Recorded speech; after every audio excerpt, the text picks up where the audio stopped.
Hi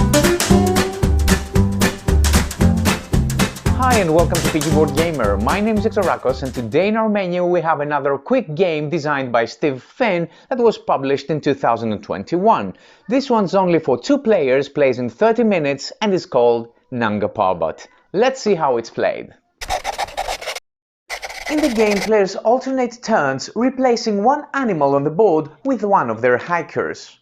During the game, players score points for having sets of hikers on the board, but also for trading sets of same or different animals from their personal board.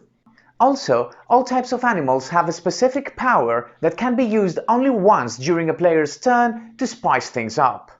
At the end of the game, the player who has gathered the most victory points will win in Nanga Parbat. Each player selects one of the colors and takes the personal board as well as the corresponding components. These are scoring markers, camps and hikers, and players are limited to the numbers of these components. If you want to play with objective cards, shuffle this deck and randomly deal 1 card to each player. This card is personal and players keep it secret from their opponent. Place the board in the middle of the table. The board depicts 6 regions numbered from 1 to 6, and each one of the regions has 6 sections, again numbered from 1 to 6. Then use the animals to fill all 36 sections on the board. The board also depicts a scoring track and a scoring table. Randomly select one of the players to take the first turn, and the second will select the initial region for the guide pawn. The guide pawn is always placed on the yellow flag of the selected region. Players then place one of their marker cubes on space 0 of the scoring track, and the game is now ready to start. The game is fairly simple. Players alternate turns starting with the first player, and on their turn players must perform 3 steps in this order. Step 1 is to trap an animal. Step 2 is to place a hiker on the space of the animal. The third step is to move the guide to another region. If a player has created sets of hikers or animals, I will explain how these sets work in a bit, there is a 4th optional step for the player to build camps or trade animals in order to score victory points. Also during their turn, players may exhaust one or more of their animals in order to trigger special effects. Now let's see these simple steps in greater detail. In step 1, the player must select and take any one animal from the region where the guide is located. In this case, region 2. After the player makes the selection, the animal is placed in the dedicated animal area on the personal board. 4 of the animals have an area which is split by a line. When you take these animals, you always place them above that line. In case there is no animal in the region where the guide is located, the facing player gains the right to move the guide to another region that has at least one animal and then take an animal from this region. In step 2, players must place one of their hikers in the section where they took the animal from. In step 3, the player must move the guide to a different region. The section number used in the previous 2 steps indicates the destination of this guide movement. In our case, the guide must move to region 5. If the section number used matches the guide's current location, then the guide is not moved and remains in place.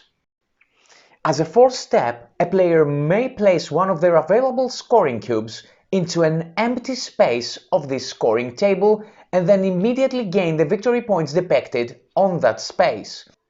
If the scoring marker moves into a space with the opponent's scoring marker, then the player gains a bonus victory point and skips that space. Players may only use one scoring cube per turn. Each row of this table is connected to a different type of scoring, which of course the player must satisfy in order to be able to place the scoring cube in the first place. I will now explain each scoring type. With the first scoring type, the player is building camps by removing a group of adjacent hikers from the board. Hikers are adjacent if they are located in sections that are either connected by border or by a dotted line. The size of the group will determine the space in the scoring table that can be used.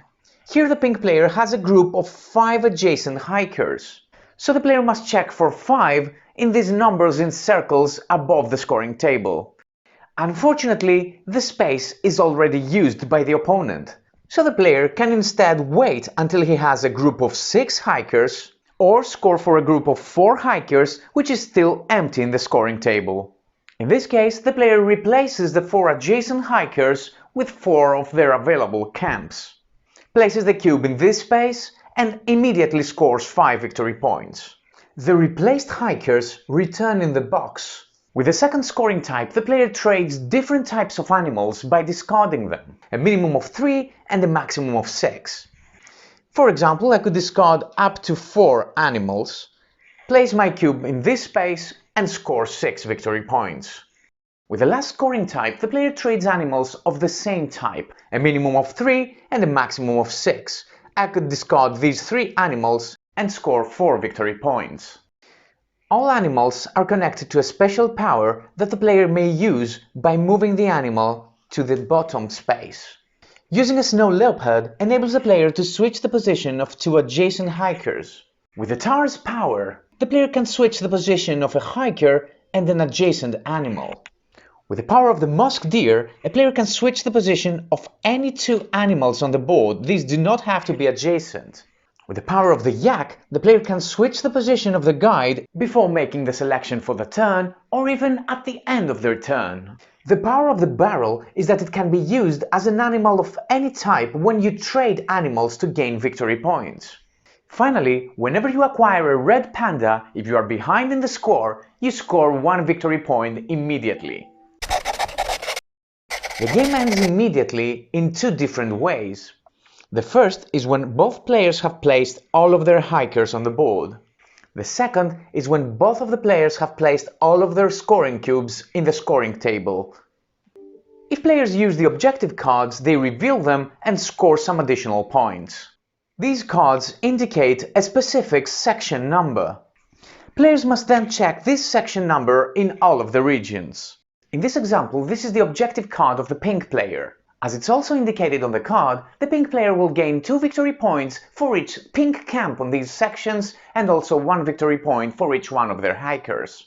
The player with the most victory points is the winner of the game. And that was the video for today. If you like our videos and want to see more, please subscribe to my channel, and until next time, have fun and play more board games.